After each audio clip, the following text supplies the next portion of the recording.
Apalagi Bapak Ibu, saudara-saudariku, orang-orang muda serta anak-anak yang terkasih dalam Tuhan.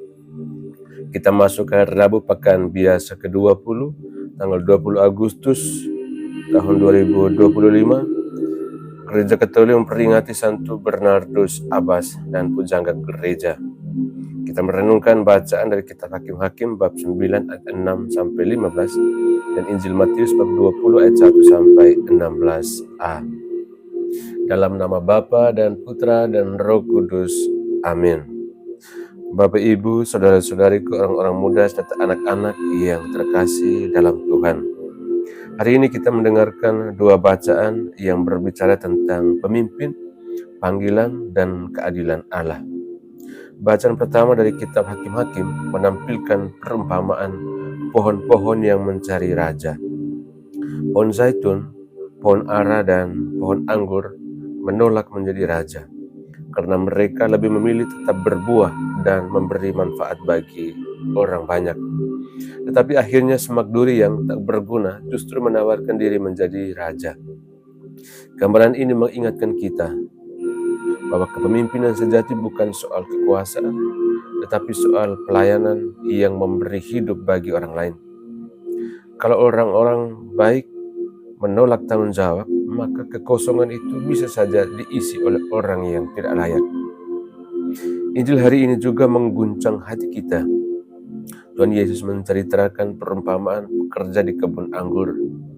Ada yang bekerja sejak pagi, ada yang masuk siang, bahkan ada yang baru bekerja 1 jam. Tetapi semua menerima upah yang sama. Spontan, kita mungkin merasa tidak adil. Tetapi Yesus ingin menunjukkan cara berpikir Allah berbeda dengan cara berpikir kita manusia. Tuhan Allah melihat bukan hanya berapa lama kita bekerja, melainkan bagaimana hati kita ketika dipanggil. Keselamatan bukan hasil perhitungan jasa, tetapi anugerah kasih Allah yang murah hati bagi semua orang. Bapak Ibu, saudara-saudariku, orang-orang muda serta anak-anak yang terkasih dalam Tuhan. Perumpamaan ini juga berbicara kepada kita yang hidup di zaman ini. Kadang kita merasa iri. Mengapa orang lain yang baru saja bertobat bisa begitu cepat diberkati? Mengapa ada orang yang tidak seaktif kita di gereja tetapi juga menerima kasih Tuhan? Yesus mengingatkan kita, janganlah hitung-hitungan dengan Tuhan. Dia bukan majikan yang kikir, melainkan Bapa yang penuh kasih. Yang terpenting adalah apakah kita setia ketika Ia memanggil kita, entah di pagi hari, siang, ataukah sore hidup kita. Hari ini kita juga memperingati Santo Bernardus, seorang abbas dan pujangga gereja. Hidupnya mengajarkan bahwa panggilan Tuhan harus dijawab dengan total.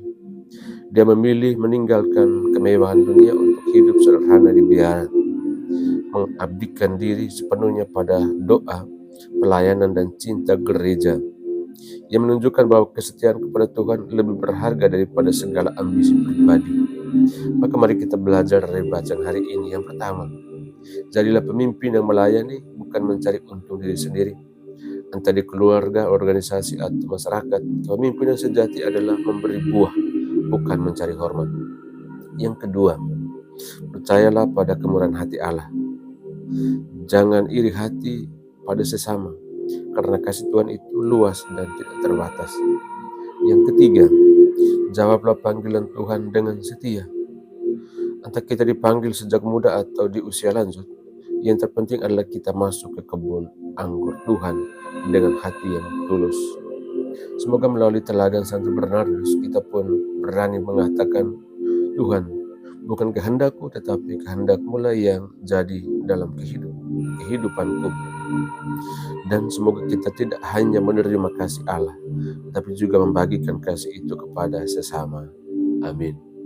Tuhan bersamamu. Semoga kita sekalian, semua mereka yang kita kenangkan dalam doa-doa kita, dan usaha-usaha kita senantiasa dilindungi, dibimbing, dan diberkati oleh Allah yang Maha Kuasa, Bapa dan Putra dan Roh Kudus. Amin.